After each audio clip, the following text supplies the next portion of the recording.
Hi guys, welcome to my channel, Wins and Medals. Hope you're all okay. Just thought I would show you this video because when I do my next video, which is swing mounting medals, which is ordinary style mounting of medals, this stitch can be used. So when you're swing mounting medals, you don't have to use a sewing machine. So I just thought I'd do that as a separate video, so when I do my swing mounted medal video, I can just say please check out my backstitch video, and then you'll know how to backstitch for when we do the medal mounting for swing mounting. So basically I'm going to teach you how to do backstitch today. So backstitch is used for a real strong stitch. When you're making garments, you especially use it for strengthening the seat seam on trousers, or when you're putting a sleeve in, the shoulder head of the sleeve. But basically it's just a really strong stitch, and you can use it as well if obviously your sewing machine breaks down in an emergency. Then it's like a machine stitch but by hand basically. So I got two bits of thread there, waxed them together. So when you use wax on thread, it just makes it a bit stronger, stops it from tangling generally, he says. So I'm just going to thread this needle up. This needle is a sharp. I always use sharps for when I'm doing tailoring. This size sharp is small to medium size, so it'd be just perfect for showing you how to do this backstitch. So to start with, put a knot in the end of the thread. So make a loop like so, forefinger and thumb in the loop, and just twist it round, grab hold of the bit at the top and then pull it tight, and then you've got your knot. So I'll show you how to do backstitch. It's pretty easy once you get the hang of it. It actually looks like that there, when I just done a minute ago. Not great because I've not done it for about 20 years. But anyway, so what you do, if you want to practice it before you actually use the stitch, just get a bit of material, just do a chalk line so you can follow the chalk line to make it nice and straight. So all you do is get your needle and thread and come through the inside of the material and pull the thread tight until it hits the knot. So all I'm going to do is go back.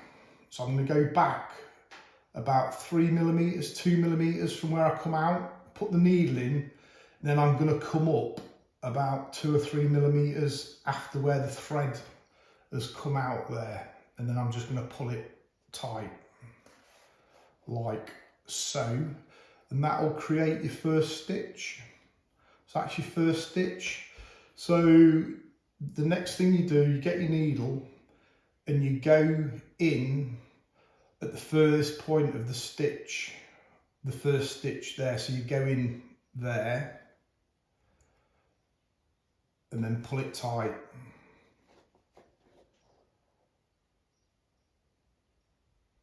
So your next stitch, you come along, you put your needle in about 3-4 millimeters from your last stitch, pull your needle through, and then you go back in to where the last stitch was at the end, in that hole there, basically, and then pull it tight.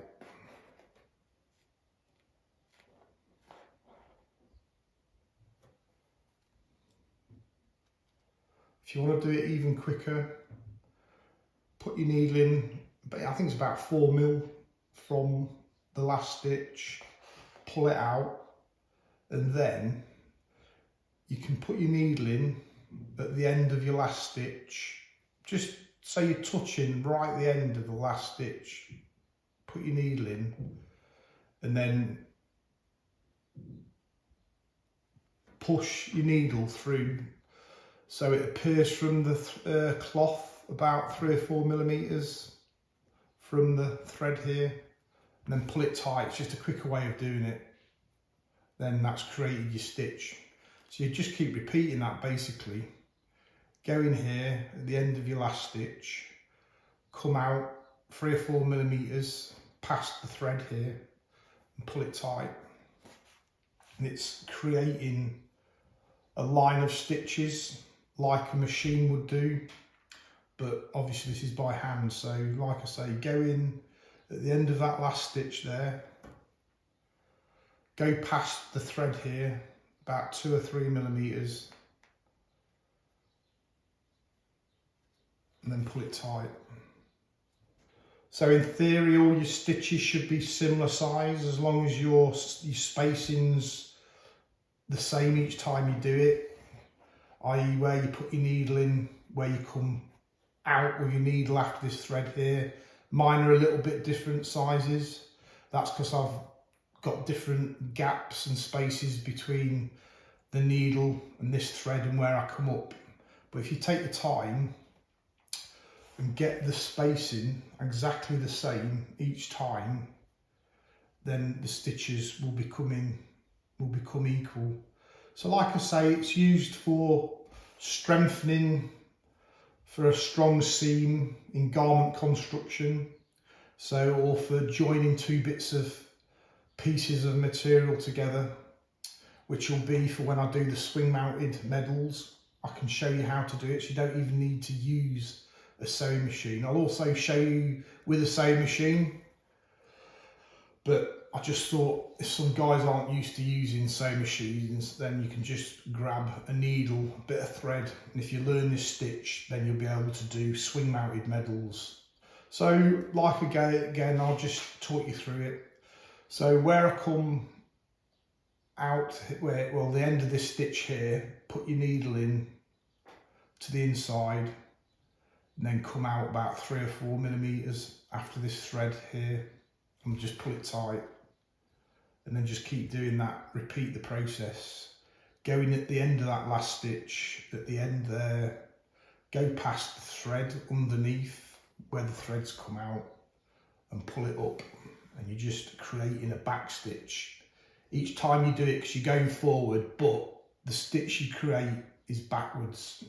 As my needle's going forward here, the stitch is a back stitch. I'm making it backwards, that's why they call it back stitch.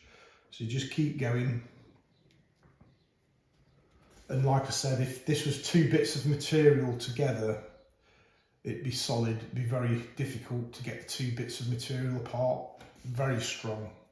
So I think you should probably get in the gist of this if you have a little practice before you do the swing mounting of medals. But like I say, just go in at the end of that last stitch you did there, go in underneath, and then 3 or 4 mil, pop your needle out past the thread that's come out in the middle, and then pull it tight, like so.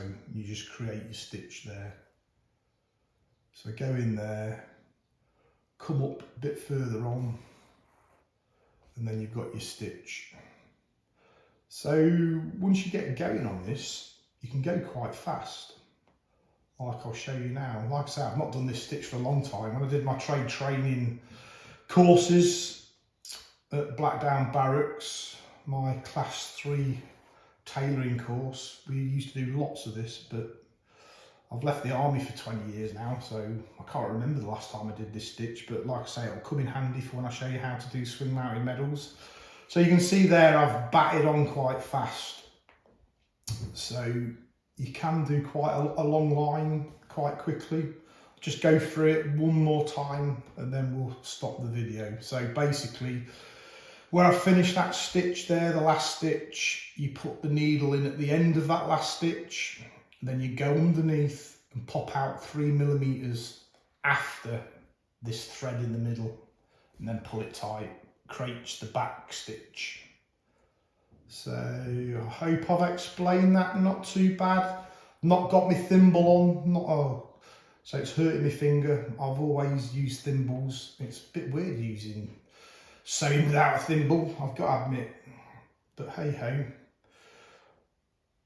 Okay, so just for argument's sake, this is my last stitch and I need to sew off.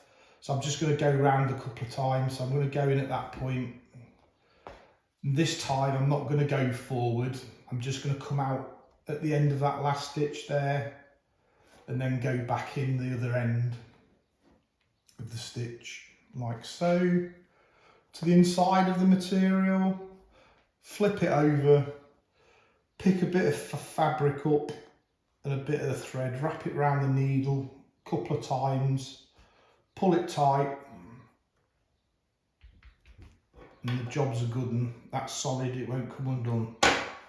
And that is, although it's not very straight and the stitches are all different sizes, but if I was to sit here half an hour, I could get it immaculate, so all the stitches would be exactly the same size, but that gives you the gist of it. So like I say, I wanted to show you guys this stitch, so it can come in handy for some tailoring jobs I'm going to be showing you later on in my YouTube channel, and then I can just quickly say, can you refer back to the backstitch video, so I don't have to keep going over and over how to do backstitch. It's just going to be handy to have that video there waiting ready to go. So my next video after this one, I'm actually going to do a tailoring video on how to swing mount medals. So I'll do probably 5 or 6 videos on that. So I'll do separate ones for like a single medal, 2 medals, 3 medals, 4 medals, 5 medals and 6 medals swing mounted. So I hope you enjoyed this little video to show you how to do backstitch, and soon, like I say, I'll do the next video for swing mounted medals. So I'm looking forward to that one, because I know it will help some guys out there that may need to do a medal quick for a parade or 2 medals, and they'll be able to do it just by watching my video. So thanks again for watching. If you've got any comments, please make a comment below. Please subscribe and click the thumbs up button. That's amazing. I'm going to bring a lot of content to this YouTube channel.